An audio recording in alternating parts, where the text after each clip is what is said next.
Welcome to Branding Room Only, the podcast where your personal brand gets a front row seat. I'm Paula Edgar, and if you're here, it's because you know your brand isn't just about what you do. It's about how people experience you. In each episode, you'll hear stories, strategies, and lessons from leaders and influencers who built their brands and made their mark. And I'll share the tools you need to do the same. Let's go. Hi, everybody. It's Paula Edgar, and welcome back to the Branding Room. So this is the second episode in the Confidence Factor series. In the first episode, we established something foundational, that confidence is built, not bestowed. And now I want to take this one step further. If confidence can be built, it can also leak. And many people are trying to build confidence without first identifying where it's already quietly draining. Because here's the truth, and you know I only ever want to tell you the truth, is that you can be talented, prepared, experienced, and still feel uncertain. That feeling doesn't always mean that you need more skill. Sometimes it means that you haven't diagnosed the leak. Over the years, in strategy sessions and keynotes and workshops that I've done, I have noticed patterns. When someone says, I don't feel confident, I like to listen carefully for what is underneath that sentence. And usually it's one of four things. The first leak is comparison or the thought of there being competition. And before I even delve into this, you know, if you've ever heard me speak before, that I don't believe in competition. Your only competition is you yesterday, previous you. But let's get back to comparison. Comparison is really constant now, right? You open LinkedIn and everybody's announcing promotions, speaking engagements, board seats, awards, launches. They're saying they're so honored and proud. And even if you intellectually understand that, you know, these spaces are curated spaces, people curate their highlights, and we don't get to see their down times, emotionally, it can chip away at you.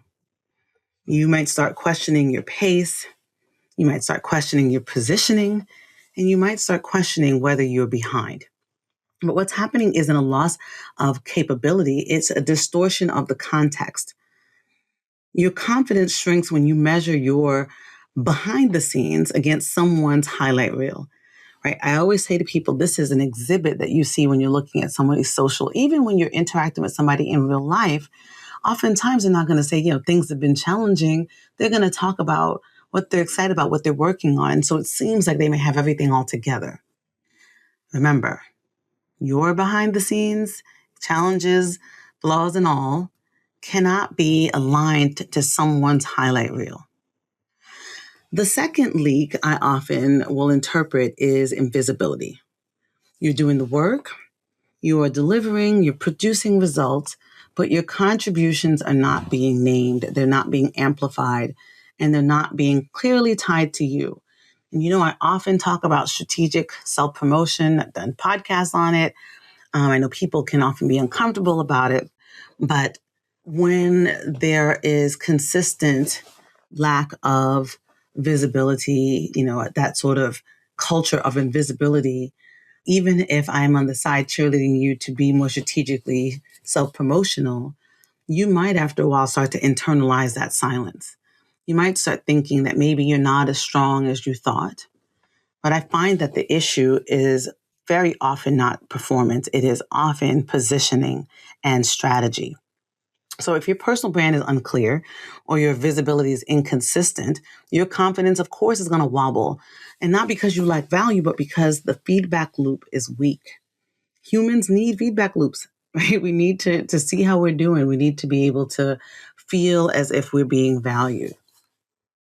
The third leak is perfectionism. And this one is a big one, especially common amongst high achievers. You tell yourself, you'll speak more when you're ready. You'll apply when more qualifications that you have are aligned with the job. You will post about the thing when it's more polished. You will pitch when a proposal is airtight. But perfectionism often disguises itself as professionalism. And what it produces is hesitation. And hesitation prevents you making those reps that you need to make you more confident. Let me give you an example.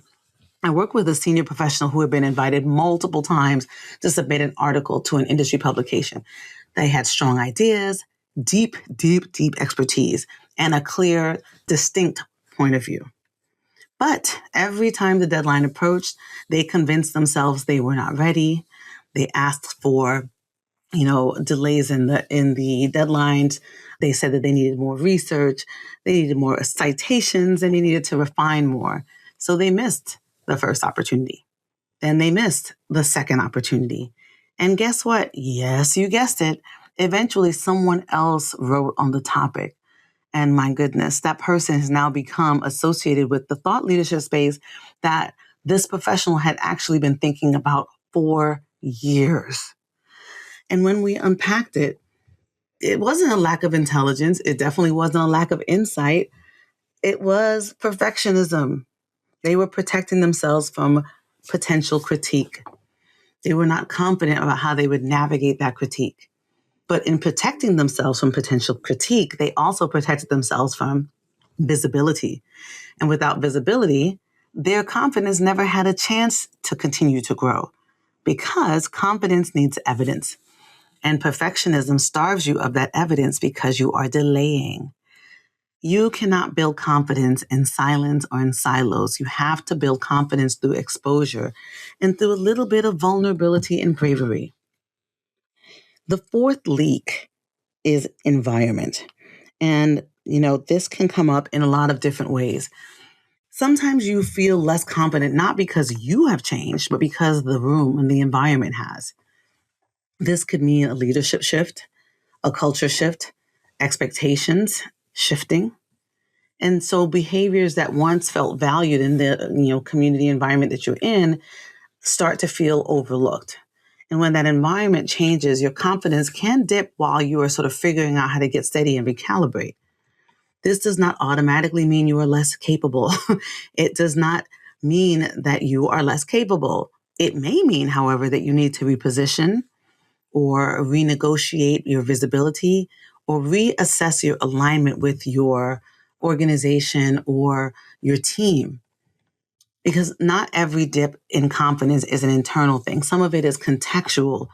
And that's why it needs to be strategic. Oftentimes when people are talking about having imposter syndrome and not feeling confident, it is because of the environment, because of the context, and not because of them. So here's where this becomes strategic. If you don't identify which leak you're experiencing, you may try to fix the wrong thing.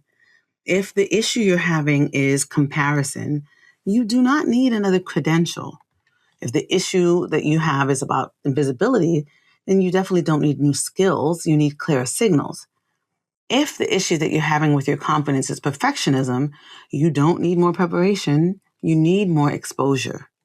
And finally, as I mentioned, if the issue in your confidence is the environment, then you don't need self-doubt. You need clarity and recalibration. And this is why confidence cannot and should not be separated from personal branding.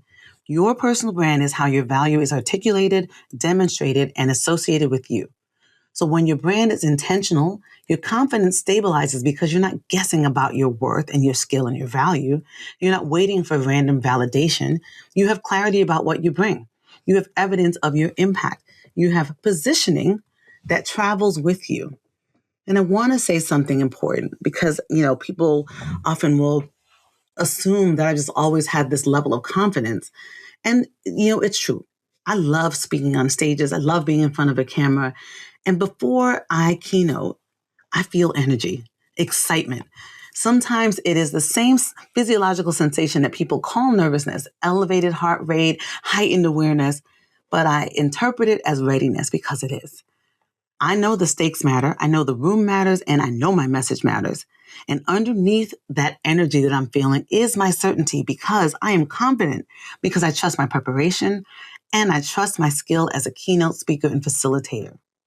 So if you think about the fact that excitement and nervousness can show up in the same way in the body, then why don't you interpret it differently? The interpretation can change the outcome. Reframe it so that you understand that you're building your confidence as a skill. Because confidence is not the absence of activation. It is the presence of trust. Trust in the fact that you are prepared. Trust in the fact that you know what you're talking about. Trust in your positioning and in your ability to navigate whatever is going to unfold. So instead of asking, why am I not more confident? Ask, is my confidence leaking? Is my confidence leaking someplace? Is it in comparison, invisibility, perfectionism? Is it the environment?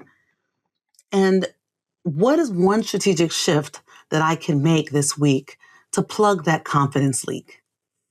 Because I want you to remember that building confidence matters, but protecting it is just as critical, right? If you got it, you don't want to lose it.